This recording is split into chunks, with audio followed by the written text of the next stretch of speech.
30 দিনে ৭৯ লক্ষ গ্রাহক কমেছে জিওর। কি অবস্থা এয়ারটেল ও ভোডাফোনের? কারো পৌষ মাস তো কারো সর্বনাশ।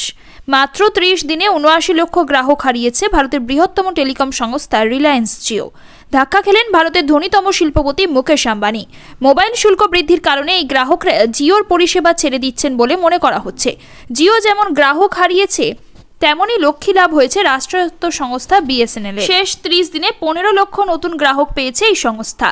সম্প্রতি টেলি পরিষেবা প্রদানকারী কোম্পানিগুলির গ্রাহক সংখ্যা সংক্রান্ত তথ্য প্রকাশ করে তাদের নিয়ন্ত্রক কেন্দ্রীয় সংস্থা telecom regulatory authority of India বা ট্রাই। সেখানে বলা হয়েছে, বেসরকারি টেলিকম সংস্থাগুলি সেপ্টেম্বর মাসে প্রায় 1 কোটি গ্রাহক হারিয়েছে।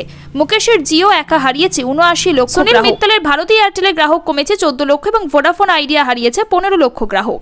এরই মধ্যে পৌষ মাস বিএসএনএল এর 2024 সালের জুলাই থেকে অক্টোবরের মধ্যে 55 লক্ষ নতুন ব্যবহারকারী পেয়েছে এই রাষ্ট্রায়ত্ত টেলিকম সংস্থা। মূলত খরচ কম হওয়ার কারণেই তারা বিএসএনএল কে পছন্দ করছেন বলে রিপোর্টে জানিয়েছে ট্রাই। এবছর জুলাইতে বেসরকারি সংস্থা ছেড়ে বিএসএনএল এ স্থানান্তরিত হয় 15 লক্ষ গ্রাহক। অগস্টে এই সংখ্যা বেড়ে দাঁড়ায় 21 লক্ষ, যা সেপ্টেম্বর ও অক্টোবরে অক্ষুণ্ণ ছিল। এই 2 মাসে যথাক্রমে 11 লক্ষ 7 লক্ষ গ্রাহক অন্য পরিষেবা ছেড়ে শুরু করেছেন বিএসএনএল ব্যবহার। এবছরের জুলাইতে বিএসএনএল ছেড়েছেন মাত্র 3 লক্ষ 10 হাজার গ্রাহক।